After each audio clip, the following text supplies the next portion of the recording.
Permítame presentarlos a, a todos ustedes, la audiencia que nos está acompañando. Quiero presentarles primero este nuevo episodio de Los Auquis, que es un microprograma de este Centro de Estrategia y Desarrollo que busca siempre estar abordando temas clave de desarrollo del país. Soy Vlado Castañeda, gerente general de Auqui, y en esta edición analizaremos el escenario político que está viviendo el país a la luz de la vacancia de la presidenta Dina Boluarte y la asunción de José Gerí como nuevo jefe de Estado. Tratando de valorar estos cambios inesperados de liderazgo que han sido levantados muy bien con cierta sorpresa en algunos casos o con cierta costumbre en otros a nivel internacional. Y vamos a tratar de abordar aspectos vinculados a cómo llegamos hasta aquí, qué desafíos inmediatos enfrenta este nuevo gobierno y qué debemos proyectar hacia julio de 2026 en términos de gestión pública y de estabilidad política. Esta característica de que estamos viviendo la vamos a reflexionar con dos grandes invitados que ahora nos están acompañando en sala. Permítame presentar a estas dos personas que tienen gran trayectoria de gestión pública y además por los cargos que han tenido también han tenido que ver las cuestiones y los análisis políticos del país en diferentes momentos de esta vida republicana de este siglo. Quiero presentar a Paola Bustamante Suárez. Ella es abogada con maestría en Administración y Gerencia Pública, ex ministra de Desarrollo e Inclusión Social en 2 periodos, actualmente directora de Evidencia Instituto y consultora de políticas públicas, integra diversas plataformas como es el Consejo Directivo de CARE Perú, CUNAM y el Grupo de Trabajo del Acuerdo Nacional para el Desarrollo Infantil Temprano. Gracias, Paola, por estar acompañándonos. Y asimismo quiero presentar a Juan Carlos Cortés, abogado de la Pontificia Universidad Católica del Perú, con amplia experiencia en Derecho Público. Fue presidente de Servir muchos años, entre 2012 y 2019, y secretario general de la Junta Nacional de Justicia. Hoy se desempeña como consultor en Derecho Laboral y Gestión Pública. Y también ha sido presidente de Ciudadanos a Día y docente universitario. Bueno, bienvenidos a ambos y sus primeras palabras de bienvenida a este espacio que estamos queriendo desarrollar para poder hacer análisis político y análisis también de gestión pública, que son temas que nos interesan. Paola. Bueno, muy buenas noches, Vlado, gracias por la invitación y un gusto estar el día de hoy con ustedes y sobre todo compartir con Juan Carlos Cortés, un gran amigo y colega del servicio público, de la gestión pública, así que listos para analizar la coyuntura que en nuestro país siempre es vasta y que además nos genera en este contexto pues retos enormes de lo que viene para la institucionalidad nacional. Juan Gracias por la Carlos. invitación. Gracias a ti, Paola. Gracias, Vlado, por la invitación y también, digamos, muy contento por estar compartiendo este espacio con Paola, digamos, con quien hemos trabajado muchas cosas interesantes en favor del país y además con mucha preocupación, ¿no? Por lo que viene ocurriendo en el país desde hace mucho tiempo y que vemos que no salimos de este problema y viendo además con mucha preocupación lo que pueda venir en adelante. Bueno, entonces vamos a hacer 3 bloques. Esto tiene que ser muy rápido porque en redes sociales estas condiciones de entrevistas tiene que fluir rápido y lo vamos a hacer como una conversación. Entonces, un primer bloque está asociado a cómo llegamos hasta aquí, cómo reflexionan en torno a la coyuntura que estamos teniendo, ¿no? ¿Qué opinan ahí sobre lo que está pasando? Diríamos que pasó muy rápido también de paso, ¿no? A partir de este hecho de violencia que sufrió el grupo Agua Marina, pero que venía, yo creo, cargando un desarrollo en el contexto social y político. ¿Cómo llegamos hasta aquí? ¿Qué reflexión tienen ahí? Bueno, si me permiten, yo creo que, como ha mencionado Juan Carlos, no es un proceso de corto tiempo. Yo creo que ese es un proceso que se ha venido generando desde hace varios años ya. Cuando nosotros miramos los resúmenes de estos días sobre cómo ha transitado los gobiernos en nuestro país, vemos que el último gobierno que duró 5 años culminó a mediados de 2016 y después de que entró Pedro Pablo Kuczynski ya no hemos tenido ninguna estabilidad en adelante. Lamentablemente la situación política se ha tornado inestable de manera permanente. Los partidos políticos no han jugado el rol ni han cumplido con la responsabilidad que tienen de garantizar y fortalecer la democracia en el país, sino más bien se han ido deteriorando y abandonando el objetivo de contribuir, creo yo, porque cuando una persona decide entrar en política y forma parte de un partido político, tiene que tener como objetivo efectivamente el servicio para contribuir al desarrollo nacional. Yo creo que ese objetivo se ha ido perdiendo durante todo este tiempo y en estos últimos años, ya después de la entrada de Pedro Castillo y con el deterioro cada vez más acelerado de la institucionalidad del país, pero sobre todo de cómo los partidos políticos en los poderes del Estado, sobre todo en el Congreso, han visto el Estado como un botín, la administración pública como un botín, y por lo tanto se han disputado el liderazgo y digamos, el tener el poder para, lamentablemente creo yo, en beneficio propio. Eso ha llevado a tener un gobierno desde que entró la señora Boluarte por sucesión constitucional como correspondía a la salida de Pedro Castillo, a tener alianzas y a soportar un gobierno que por demás vemos que era bastante ineficiente. Sin embargo, soportaron el gobierno y suponía, en mi caso, creo que varias personas y muchos ciudadanos, que íbamos a llegar así, ya que no se tomó ninguna decisión antes, hasta el 28 de julio del próximo año producir las elecciones.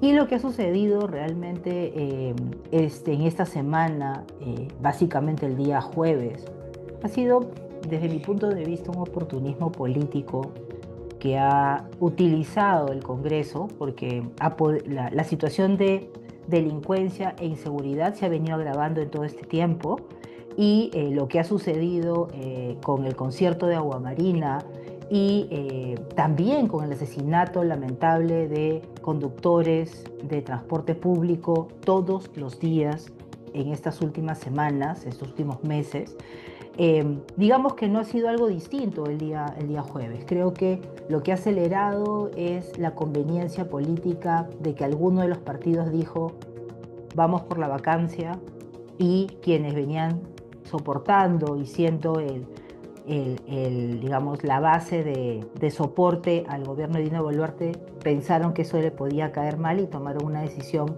apresurada, que seguro que muchos ciudadanos estuvieron de acuerdo con esta decisión. Sin embargo, nos pone en una situación crítica, teniendo en cuenta que ya estamos domingo 7 de la noche y desde el amanecer o la madrugada del día viernes tenemos un nuevo presidente, pero sin gabinete, y no ha tenido la capacidad de formar gabinete, con lo cual eso se torna mucho más complejo. Ahí lo dejo para el pase a Juan Carlos. Gracias. Y ahí, Juan Carlos, lo que resaltaba, ¿no? Este tema de inseguridad ciudadana, que según el Observatorio de Crimen y Violencia de junio de 2025, tiene el dato que el 32% de la población en el Perú estaría expuesta a limitaciones en el funcionamiento, por ejemplo, de negocios, bodegas, peluquerías, farmacias, restaurantes. Y esto debido a los altos niveles de inseguridad ciudadana. Eso que ha sido, diríamos, el detonante, ¿qué le agregaríamos a ese dato que tiene la realidad de la sociedad para valorar el contexto de cómo estamos llegando a esta situación? O sea, yo diría que no necesariamente es el detonante, ¿no? Sino puede ser una suerte de excusa y adicionada a otras cosas. A mí lo que me preocupa, porque salir, digamos, de la crisis significa cambiar algunas cosas que estamos haciendo mal, ¿no? Y estoy totalmente de acuerdo con lo que ha dicho Paola en cuanto a los diferentes actores. Pero hay un actor que es importante que digamos, culpamos en ese momento al Congreso de todo lo que está sucediendo porque de alguna manera tiene una responsabilidad mayor. Sin embargo, nosotros como ciudadanos también somos culpables, no solamente por el hecho de haber elegido a quien hemos elegido, sino porque dejamos pasar las cosas como si no pasara nada. Y es más, somos copartícipes, o sea, basta ver el tema de los insultos y que todo lo demás se queda en la creatividad para ponerle, o sea, ha entrado el nuevo presidente y básicamente lo que ha sucedido son una recatafila de memes graciosos, en gran parte, pero ahí nos quedamos, ¿no? Entonces yo diría que hay dos factores muy importantes en todo esto. Es uno, hemos dejado el deterioro de las instituciones y se han deteriorado de una manera tal que ya no nos importa mucho, ¿no? Ya sabemos que va a pasar eso. Ya sabemos que va a haber algo que nos sorprenda, pero que a la vez no nos sorprenda. Y en segundo lugar, este proceso que tenemos todos los peruanos de vivir con la mediocridad. Y no pasa nada con la mediocridad, o sea, la aceptamos. Y me pongo a pensar qué es lo que ha pasado en las 48 horas del nuevo presidente, donde lo primero que hace es irse pensando que esto gráficamente, que como imagen va a ser muy importante, irse a un penal, digamos, a recorrerlo y a supuestamente hacer una requisa de tres celulares. O sea, no solucionamos el tema. No ha solucionado su problema mayor, que es el tema de la conformación de un gabinete, de tener una persona, digamos, que dé algo de respaldo. Sin embargo, vamos a lo gráfico, a lo que de alguna manera no aporta a las finales. Entonces, yo diría que estos dos procesos, por un lado, el tema de dejar el deterioro de las instituciones y por otro lado, el tema de convivir y aceptar convivir con la mediocridad, nos llevan a cosas como esta. Entonces, ¿cómo hemos llegado aquí? Yo creo que gran parte por eso. Y obviamente la imposibilidad de hacer política de veras, de ser conscientes de que hay personas que están tratando de sobrevivir, digamos, en el país y hacer que sobreviva el Estado, pero sin embargo seguimos, digamos, en una apatía y en una circunstancia distinta. Vamos a ver qué es lo que pasa el miércoles, que también es algo sumamente importante. Y luego, simplemente con un acápite, el tema no estamos viviendo totalmente, creo yo, el tema de la inseguridad. O sea, ¿cuántas empresas se han tenido que cerrar? Porque, digamos, dedicarse a otra cosa, porque o irse del país, porque no hay posibilidades de resolver. Claro, el costo es alto, ¿no? O pagas, pero sabes qué es lo que puede suceder si comienzas a pagar, o, digamos, cierras, y con lo cual, digamos, tus fuentes y el progreso en el país se comienza a estancar. Entonces, el tema no está siendo medido, creo, por la población en términos generales en su real magnitud, ¿no? Obviamente, lo más gráfico son las muertes, obviamente, y obviamente es qué terrible que esto suceda. Sin embargo, el tema es mucho más complejo. Ahora, dada una conclusión de este primer bloque, entonces diríamos que la carga de lo que se va a venir va a estar de todas maneras en la población, ¿no? Para poder tener mejores políticos, para poder tener mejores partidos políticos, para tener mejores representantes y también para preocuparnos más, que nosotros tenemos que ser parte de ese cambio. Y con eso quiero llevarlos al segundo bloque. En segundo bloque, la lógica que quisiera que ustedes reflexionaran es: ¿y qué se espera entonces de este nuevo presidente y de su potencial gabinete, ¿no? Que, como muy bien lo ha expresado Paola, todavía no tenemos luces, hay listas que se comparten, pero no hay todavía claridad, ni siquiera del premier, ¿no? Porque podría ser esa la primera luz. No tengo todo el gabinete, pongo a un premier o a una premier. Entonces, ahí, en ese contexto de qué se espera del nuevo presidente y de su gabinete, ¿cuáles creen que son las decisiones urgentes que debe tomar el presidente José Gerí desde el plano político y desde el plano de gestión pública? Quiero aprovechar también ahí su valía y su experiencia en gestión pública. Vlado, en realidad, bueno, también creo que hay un mensaje que nos acaba de compartir Juan Carlos, que es duro, ¿sí? Es duro, y es el tema de la convivencia con la mediocridad, ¿no? Yo creo que a mí me cuesta mucho, sinceramente, el pensar que el actual presidente de la República, Juan José Gerí, va a poder lograr algo. En realidad es una persona absolutamente cuestionada. Comparto que los ciudadanos en el Perú, y voy a hacer una diferencia por grupos etarios, ¿sí?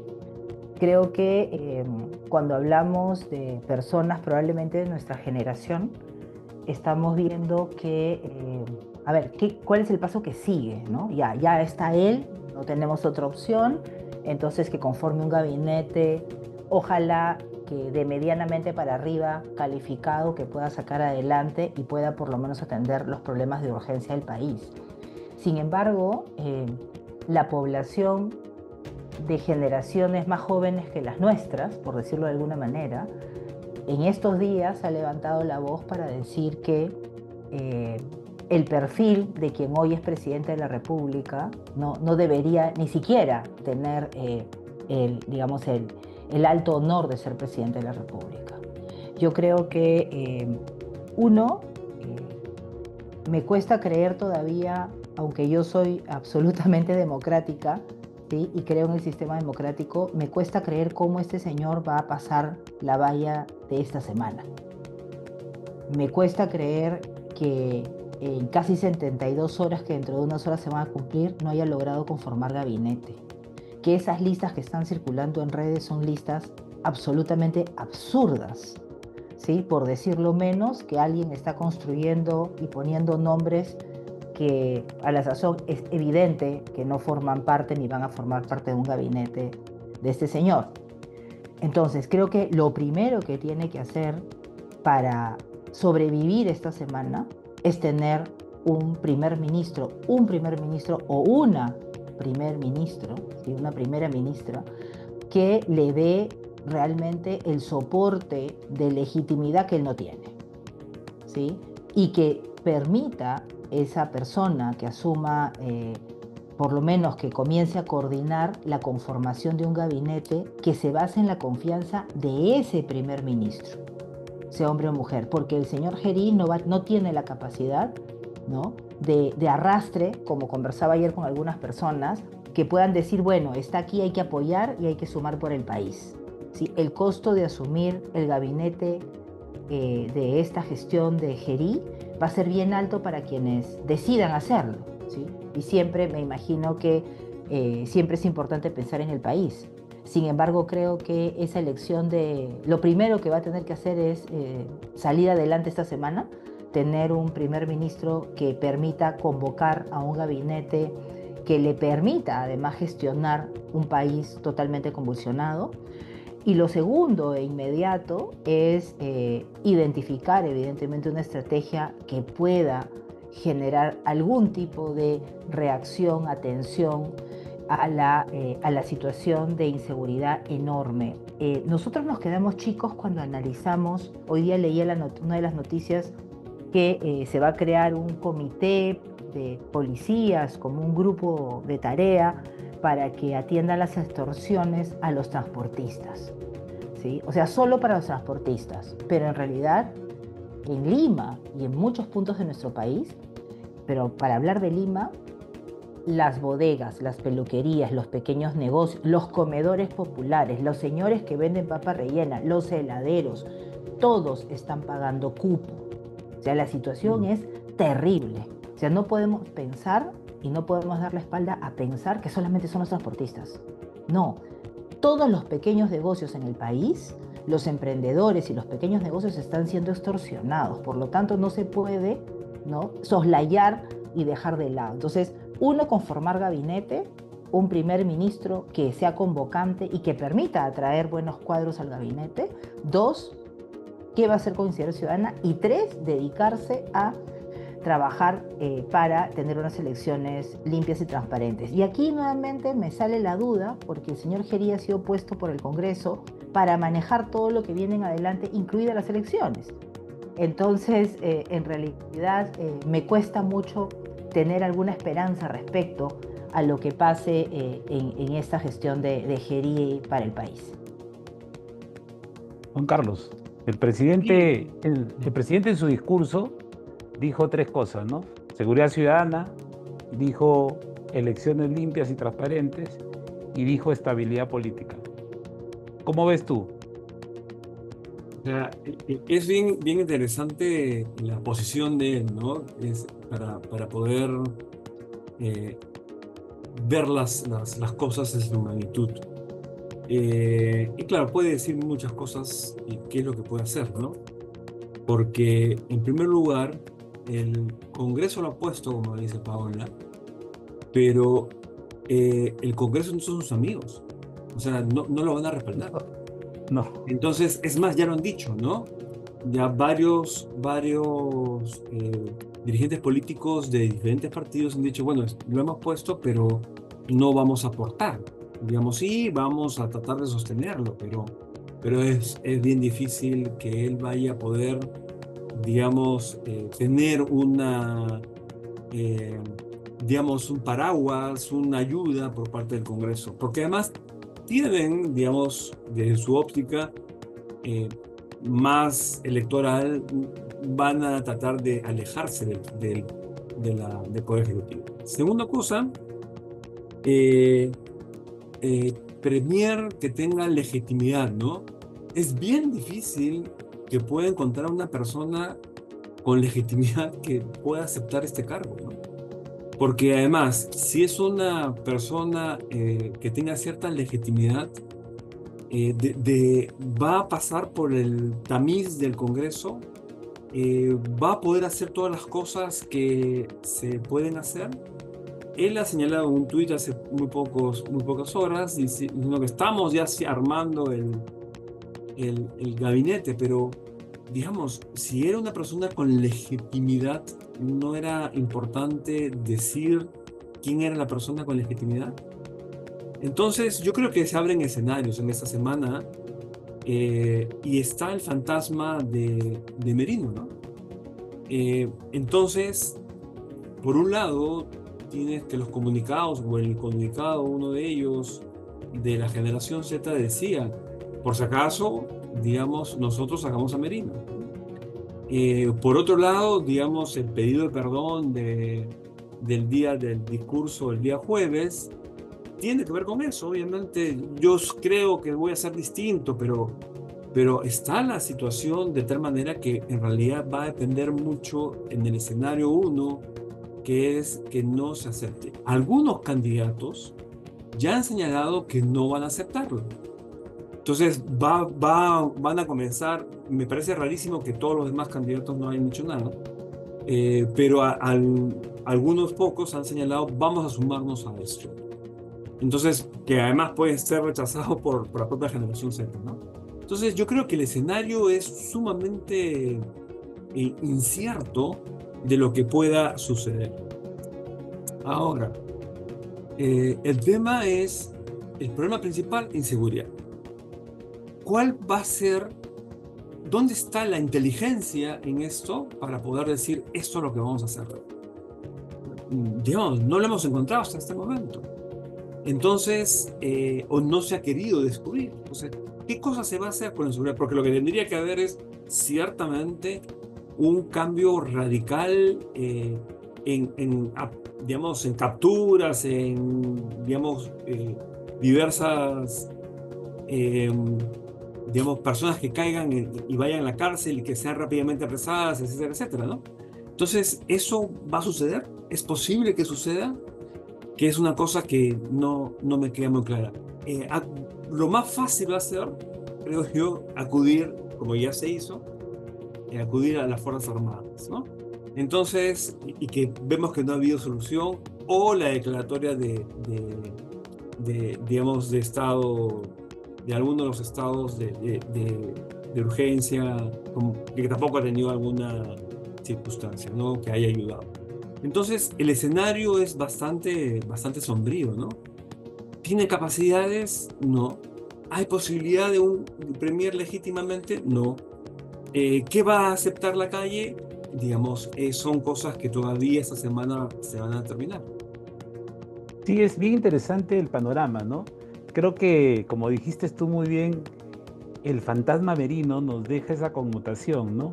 Si no hubiera esta marcha el 15, diríamos que la conversación fuera un poquito diferente, ¿no? Pero sí, yo creo que él tiene un reto grande, no solamente de armar un gabinete, sino de, como dijo Paola, pasar el 15, ¿no? Pasas el 15 y ahí comienza a darse luces, o debe darse luces de lo que se va a hacer. Y creo que el primer esfuerzo después que pase el 15 va a ser cómo tiene un espíritu convocante hacia nuevamente ese Congreso, ¿no? Que no son sus amigos, que pueden estar también bajo el cálculo político de lo que va a ser, diríamos, en esos días y en los posteriores días al miércoles, lo que van a comenzar a decir los próximos candidatos presidenciales, ¿no? Por lo menos los que ya están corriendo en diferentes ámbitos. Pero dada esa circunstancia, pensando, diríamos, en que tenemos un presidente después del 15 y que vamos teniendo un presidente después de pasar por el discurso de investidura del Congreso, y que imaginándonos que arma un gabinete de repente de ancha base, convocante. He visto también que va a ser una reunión con el Acuerdo Nacional, por lo menos está la publicación ahí de Presidencia. O sea, de repente va a ir por el contexto también de buscar cierta legitimidad en ciertos patrones institucionales que ya tenemos, como es el Acuerdo Nacional. Pero la pregunta acá, de este tercer bloque, la gran pregunta es, ¿y qué proyección hay hacia el 2020, hacia julio del 2026, ¿no? En términos de gestión pública y de liderazgo político? ¿Cómo acabamos la transición hacia julio de 2026? ¿Cómo ven ustedes? Primero les quiero preguntar de manera general ese panorama. ¿Cómo se visualiza ese panorama? Vuelvo a repetir, poniéndolos en el estadio de que pasas el 15 y pasas el discurso de investidura y tienes, diríamos, la cuestión de confianza en positivo para este nuevo momento, ¿no? Porque claro, si no pasa el 15, de todas maneras, el próximo domingo los invito para hacer otro análisis. ¿Qué dices, Juan Carlos? Ahora contigo. Bueno, yo lo que diría es que, bueno, pongámonos positivos, hay una persona, un premier que tenga algo de legitimidad, escojan a buenas personas, digamos, no estrellas, pero digamos que sean personas que puedan realizar su trabajo.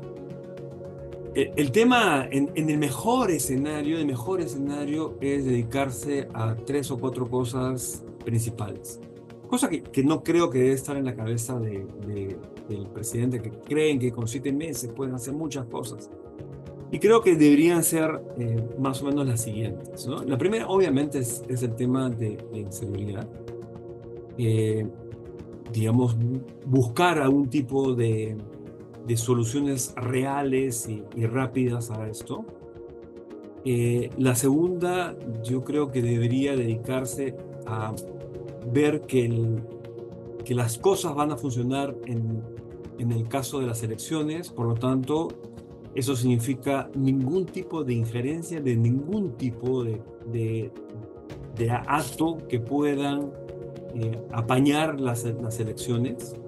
Eso podría significar, digamos, que esté dispuesto a pelearse con el Congreso en algunos aspectos, dejar al Jurado Nacional de Elecciones y a la OMPE y a la RENIEC que haga su trabajo adecuadamente, y eso significa no injerencia, o, digamos, injerencia de repente dándole más plata o la plata que necesitan para eso. Y la tercera cosa es, creo que algo vinculado a buscar la confianza de la ciudadanía, ¿no? Y esa confianza en la ciudadanía, creo que la única manera que se da es estableciendo cierto tipo de, o mejorando cierto tipo de servicios, principalmente yo diría en salud. Entonces, esos serían los tres temas que creo que deberían hacer. Y una cuarta cosa es, ojalá, ojalá no se le ocurra cambiar a todo el mundo en la administración pública, sino, digamos, algunos pocos que sean necesarios y a lo demás que sigan manejándose la maquinaria como está. Porque cambiar lo que va a significar es, digamos, siempre va a significar retroceso o estancamiento. Paola, Regresé, perdón, ahí se pasó algo dale, con el dale. internet. Mira, en realidad yo había estado, te entendí un poquito el día después del 28 de julio del 26, No, o sea, ¿sí? primero, ¿cómo No. llegamos al 28 de julio de Ah, 2026? ¿cómo llegamos? Sí, bueno, ¿Y qué en tendría que realidad hacer el gobierno para llegar ahí? yo creo que, bueno, coincido con Juan Carlos en el análisis y en los retos.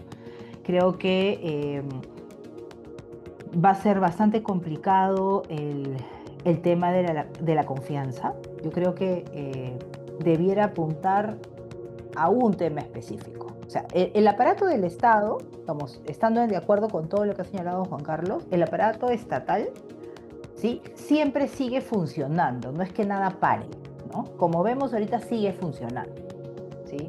No hay quien dé las indicaciones, pero los servidores públicos saben que tienen que continuar su trabajo dentro de toda la línea, digamos, jerárquica. Por lo tanto, todo sigue funcionando. Si partimos porque todo funciona, ¿sí? A control remoto, ¿sí? Eso quiere decir entonces que hay que ponerle uno o dos temas principales para ganar o recuperar algo de confianza que permita sostener para llegar al 28 de julio. Y si eso es así, creo que el mensaje es seguridad ciudadana. Creo que el gobierno en general, con el gabinete que conforme, tiene que preocuparse por dar señales vinculadas a recuperar, ¿sí? La situación, digamos, y garantizar seguridad a nivel nacional, con un foco bien importante en Lima, claro está, ¿sí? Pero con eso va a ganar definitivamente legitimidad y confianza, que es lo que se requiere para poder llegar al 28 de julio. La situación es crítica en el país. Sé que hay muchos problemas en diferentes partes de nuestro país. Coincido que la salud es un tema crítico. No podemos olvidarnos ahorita cómo está el gobierno. Yo solamente pensaba de verdad como parte de, digamos, de los temas que preocupan. Y yo decía, ¿cómo es que van a llegar en esta situación a tener un primer día del año escolar, un buen inicio del año escolar sin alimentación escolar, porque desactivaron el programa de alimentación y está en proceso recién de diseño? O sea, vamos, hay N problemas que van a explotar en estos 8 meses, N. Pero van a tener que concentrarse, los ministros van a tener que trabajar, dejar de salir y dejar de estar, digamos, yo creo que ha habido en la última etapa de gobierno de Dina Boluarte, he visto muchísimo el tema de la foto, el video, la imagen, el marketing, ¿no? Pero nada detrás. Yo creo que ahora lo que se requiere es que efectivamente el gabinete que ingrese haga el trabajo que le toca y que se concentren en dar mensajes vinculados a acciones concretas que permitan retomar la confianza en el tema de inseguridad ciudadana y obviamente todo el tema electoral y la transparencia que corresponde. Evidentemente, eso significa tener ministros fuertes, ¿sí? ¿Sí? De repente no lumbreras, ¿sí? Pero sí fuertes, porque el Congreso por algo ha puesto a Geri donde lo ha puesto. Y por lo tanto le va a pedir, digamos, le va a pasar la factura de la presidencia. Por lo tanto, el gabinete va a tener que ser fuerte y firme en no dejarse manipular. Y ahí viene otro reto más para recuperar la confianza de la ciudadanía. Gracias. Ahora sí, yo coincido con ustedes. Creo que el tema no, o sea, en este espacio de tiempo no da para tener una agenda muy amplia desde el punto de vista presidencial, ¿no? Y creo que coincidimos todos que es inseguridad ciudadana. Y como esto ya se está volviendo, creo que con el tiempo, una lucha de David contra Goliat, creo que lo que va a tocar es invertir bastante en inteligencia, ¿no? O sea, cuando ya no puedes con el monstruo porque es más grande que tú, tienes que buscarle el talón de Aquiles.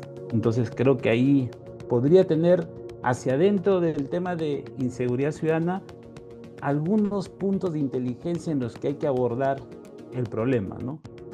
Y lo que sí considero que dice Juan Carlos que es muy importante es, y en lo que se esté haciendo, en lo que se esté caminando, en lo que se esté transitando, apoyar, estar ahí, y cuando salga una emergencia, una urgencia, bueno, tener un equipo, diríamos, de contingencia, de rápida respuesta, que con 19 ministros creo que lo puedes armar, ¿no? Lo puedes desarrollar. Yo pensé que iba a salir algo respecto a qué hacer con el sector privado. Ha salido qué hacer con el sector público, ha salido qué hacer con la sociedad civil o con la sociedad en general, con los partidos políticos. ¿Cómo ven al sector privado? ¿Qué rol debe jugar? ¿Cómo deben interactuar? Pensé que iba a salir en la conversación, pero ya que no ha salido, les quiero preguntar ahí cómo lo visualizan con la experiencia que ustedes tienen. Sí, mira, a ver, retomo. Yo creo que el sector privado ha salido a plantear sus preocupaciones. Creo que en el sector privado lo primero es que se requiere estabilidad política, ¿sí? Además de la jurídica, se requiere estabilidad política. Si se garantiza lo que acabamos de conversar, que por lo menos se genere un gabinete que le dé confianza, el sector privado va a poder dialogar y va a poder tener, digamos, para comenzar, seguridad en este tiempo, que es poco en términos de inversión, ¿sí? De quienes están gestionando hasta el cambio de gobierno. Y ahí hay otro tema cuando cambia el gobierno. Lo segundo es que el sector privado requiere seguridad, digamos, orden interno. Eso es lo que requiere el sector privado para funcionar. Y por lo tanto, si hablamos de inseguridad ciudadana o de garantizar seguridad en el país, entonces estamos abordando también los temas vinculados con el sector privado. Hemos hablado del sector privado chiquito en el Perú, ¿no? Este sector privado, digamos, de emprendedores, desde lo que impulsan la economía, la micro, ¿sí? Pero cuando hablamos de la economía ya de empresas grandes, las empresas grandes también requieren seguridad. Seguridad porque evidentemente si las personas que trabajan en esas empresas donde viven están inseguras, tienen problemas, todo afecta a la productividad. Por lo tanto, creo que si trabajásemos el tema de confianza con un gabinete que realmente rinda, que produzca, que sea técnico, ahí había una de las preguntas que decía, vamos a priorizar lo político o lo técnico, tenemos que priorizar lo técnico. Dentro del Estado siempre está lo político, no existe un divorcio. Yo creo que es un error pensar de que vamos a hablar de lo político por acá y lo técnico por acá. No, si uno hace bien las cosas técnicamente, puede sacarle provecho políticamente. Si las haces mal, ya estamos en un problema. Entonces, creo que haciendo las cosas bien, de alguna manera se impacta en la posibilidad que el sector privado siga invirtiendo en el país. Ese sería mi comentario, en no abrir una línea más, sino que generando con un gabinete importante, legítimo, con experiencia, que pueda pararse fuerte, que no se deje avasallar para garantizar un quinquenio mejor, y el tema de seguridad ciudadana. Juan Carlos, sobre el sector privado, ¿alguna acotación más? Sí, además viendo un poco también las preguntas, ¿no? Yo lo que creo es que, en primer lugar, no debemos pedir más de lo que puede suceder. O sea, no pidamos ganar el mundial cuando con la justa estamos viendo si la próxima convocatoria vamos a poder ir al mundial. O sea, digamos, no pidamos algo que no va a suceder porque nuestras expectativas crecen demasiado. En segundo lugar, que vamos a estar en piloto automático en algunas instituciones, sin lugar a dudas. Y creo que es mejor que sea así, a tener a alguien que crea que va a poder resolver todos los temas y lo que sucede es retroceder o eliminar algunas cosas que están funcionando bien. En tercer lugar, el tema del sector privado, ¿no? Obviamente, digamos, concuerdo con Paola en qué es lo que necesita, ¿no? Pero hay un tema de análisis más profundo que hay que hacer de lo que viene haciendo el sector privado en temas de sostenibilidad, por así llamarlo en el grueso, que está de alguna manera haciendo lo que el Estado no debería hacer. Entonces, yo creo que lo principal son dos cosas. Uno es, creo que por un tema de derecho, es que se le permita, digamos, estar seguros, ¿no? Y que como consecuencia de la inseguridad no se vayan del país, no cierren las bodegas, no cierren tanto las grandes o las pequeñas, ¿no? O sea, el caso, por ejemplo, de Patas, que digamos ya no está en los medios, pero hay un tema que no hemos analizado lo suficiente, ¿no? Y luego, la otra cosa que creo que tienen que preocuparse es cómo a partir de esa circunstancia política dar una suerte de real confianza para que las inversiones no se van a ir inversiones, solamente o no van a invertir, simplemente que digan, bueno, a ver, vamos a esperar el 2026, pero no tomen la decisión de no invertir en el Perú. Creo que por ahí va el tema. Yo incidiría además en un tema importante. Las posibles desviaciones que pueda tener el gobierno. ¿Cuáles son las desviaciones? Ya se ha dicho, la fotografía, digamos, hacer cosas como la que se ha hecho yendo al presidente a lo Bukele, digamos, a la cárcel. Esas cosas, digamos, pareciera que fueran importantes, pero no son importantes. O llenarnos de, digamos, de nombres de bandas, ¿no? Los injertos eso, los injertos de San Martín, o sea, todo eso que aparece como si fuera algo importante. Si no es inteligencia. Y la otra cosa, y la otra desviación que puede haber es mandar leyes para que sean más graves las penas, ¿no? No ha funcionado y no va a funcionar, sino hay otro tema que tiene que ver con el asunto nuevamente de inteligencia para dar golpes que sean certeros, ¿no? Entonces, yo creo que lo principal radica nuevamente en el tema para la empresa privada de dar seguridad. Ok, bueno, creo que estamos ya cerrando. Voy a hacerles una última pregunta. Ha fluido esto y eso es lo que trataba un poco el espacio. Y mi última pregunta es, vamos a tener en carrera varias personas para las elecciones presidenciales, para el Senado, para... El clima político se va a comenzar a ensalzar mucho, ¿no? Entonces, ahí la pregunta es, si ustedes tuvieran a todos los candidatos presidenciales en un salón y le tuvieran que dar algunas recomendaciones dadas las circunstancias que vamos a tener al 2026 y si somos un poquito más sagaces después del 2026, ¿qué les recomendarían valorar en términos de gestión pública estratégica, lo más estratégico de la gestión pública, y qué en términos de gestión política, ¿no? Un funcionario norteamericano que escribió estos temas de valor público decía que esas son las dos gestiones ahora importantes para el valor público, para el ciudadano. Entonces, ¿qué les recomendarían ustedes en gestión pública estratégica, lo más estratégico, y qué en gestión política a esos candidatos presidenciales? 3 o 4 cosas que se les pueda venir a la mente y con eso cerramos, creo que para dejarlos tranquilos en este domingo. Muchas gracias. Mira, lo primero es que la reflexión vinculada a los servidores públicos. Hay una capacidad que tiene la administración pública que lamentablemente se ha visto mellada por no pocos casos de corrupción, pero yo lo que sí creo que tenemos que tener en cuenta es que los servidores públicos honestos y funcionarios honestos sí existen. Primero, ética y honestidad, y segundo, capacidad. Entonces creo que lo primero es mirar de manera crítica pero constructiva para fortalecer esa institucionalidad que para el 2026 la reciben bastante mellada, en estado crítico, diría yo.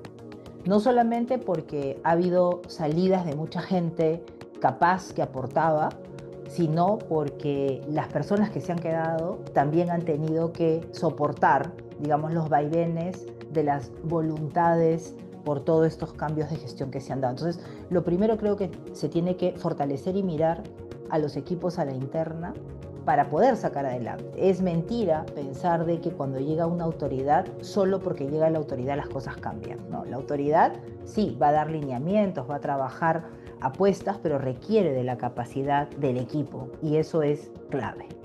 Entonces, en mirada interna, que se centren en que la gestión pública tiene que aportar en la mejora de la calidad de vida de la gente y que el reto es el valor público, como lo has dicho, Vlado, y que el ciudadano entienda, sepa y valore y diga, sí, efectivamente esa administración pública está trabajando para mí. Creo que eso es lo primero, el saber que está siendo medido y que el ciudadano es el que finalmente valora y dice que lo estamos haciendo bien o no. Lo segundo, creo que tiene que tener en términos políticos, creo que el nuevo gobierno, los candidatos tienen que tener claro que tienen que generar un espacio de negociación con el Congreso, negociación en el término correcto, no entendido como prebendas, ¿no?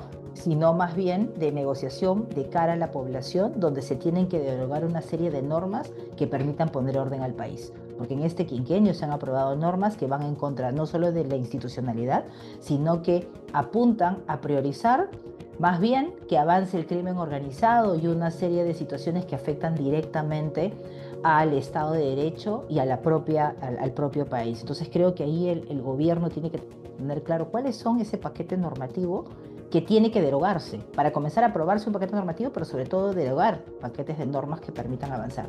Y lo tercero es que también en ese contexto el gobierno tiene que tener claro, pensando en los servidores públicos, que la Contraloría General de la República, ¿sí?, lamentablemente en estos últimos años, no hablo de 3 años, hablo realmente de los últimos 6 por lo menos, ha generado que muchos funcionarios públicos decidan no hacer nada porque hacer ya significaba un problema.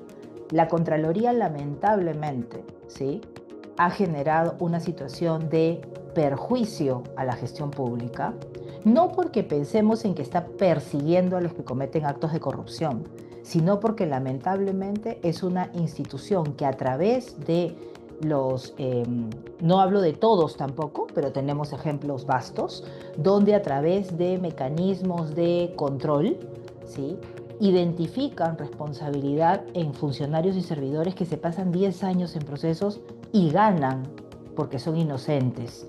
Y la Contraloría no asume ninguna responsabilidad, pero ese funcionario ya perdió 10 años de su vida. Y lo segundo es que el Estado está invirtiendo un montón en abogados. Un montón. Yo creo que una de las cosas que he anotado al margen el otro día es ver cuánto paga el Estado en abogados para defender a los funcionarios que luego ganan los casos iniciados por la Contraloría General de la República, ¿sí? Y no pasa nada con la Contraloría sigue recibiendo plata para seguir haciendo lo mismo. Entonces, creo que es un tema que no debe perderse de vista porque sí está generando un perjuicio para la acción de funcionarios que muchos son muy, muy buenos y terminan en procesos y con grandes letreros de está procesado, cuando en realidad gana los procesos porque fue absolutamente sin sustento. Entonces creo que son los tres temas que yo pondría sobre la mesa frente a cualquier partido que esté en la contienda electoral. Gracias. Estás con el teléfono. Sí, contigo cerramos, Juan Carlos. Ya, yo diría lo siguiente, ¿no? Un primer tema es el tema del respeto de la institucionalidad, ¿no? Con hechos concretos, o sea, no este floro que puede haber, sino cosas muy concretas, con respeto sobre todo a determinadas instituciones vinculadas al sistema de justicia y vinculadas, digamos, a diferentes entidades que pretenden hacer las cosas adecuadamente. Digamos, es todo un tema que hay que trabajar.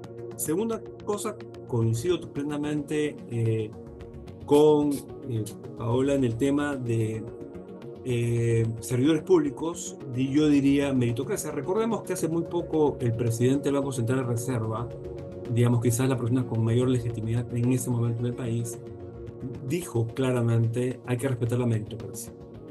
Entonces, esto conlleva una serie de cosas, no únicamente los concursos, sino es, digamos, la propio accionar de los propios servidores públicos.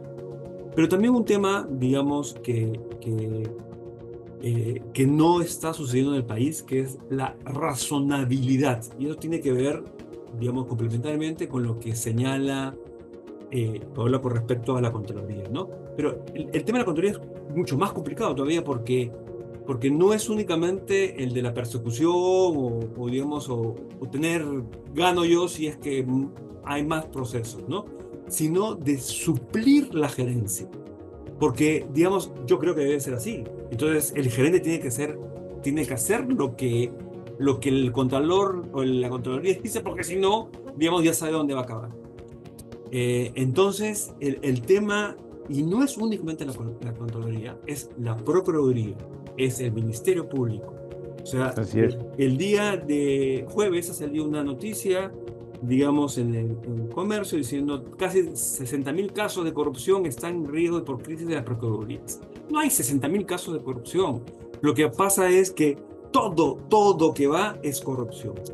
Entonces, yo creo que hay que buscar la razonabilidad. Aquellos casos que realmente son de corrupción pasen al sistema penal, pero no todo tendría que pasar a ese sistema y no todo debería ser considerado como lo que lo es. Luego, una tercera cosa es, tiene que preocuparse por lo cotidiano, cómo resolvemos los problemas de las personas concretas en determinados momentos. Si no hay eso, no va a haber confianza con respecto al Estado. Cuarto lugar, el tema de datos. Hay que ponerle mucha fuerza. Ustedes ven, digamos, en lo que publica Paolo y sus socios en Videnza, que es importante eso. Nos van diciendo sobre la base de datos, diciendo, digamos, qué está bien y qué está mal. Y lo que nos están últimamente alertando son los diferentes problemas que estamos teniendo. Entonces, creo que hay que meterle mucha fuerza al tema de los datos para poder hacer políticas públicas. Y por último, ya no al Estado, al ciudadano. El ciudadano tiene que ser responsable de su voto, sin lugar a dudas, de estar informado para hacer un voto informado, pero además de estar vigilando a quienes votó. O sea, lo que está pasando no debería suceder sin que los ciudadanos estén expresando su malestar o en todo caso, digamos, su inconveniencia con las cosas que están diciendo o haciendo a quienes han votado. Entonces yo creo que hay un tema de responsabilidad ciudadana que se tiene que asumir completamente. Yo creo que todo eso marca una pauta asociada a lograr que haya más confianza en el Estado y en la gobernanza que se pueda generar en nuestro entorno, en nuestro sistema político. Le quiero agradecer de paso a todos los colegas. Hemos estado viendo acá en la sala Zoom los diferentes comentarios que nos han hecho llegar.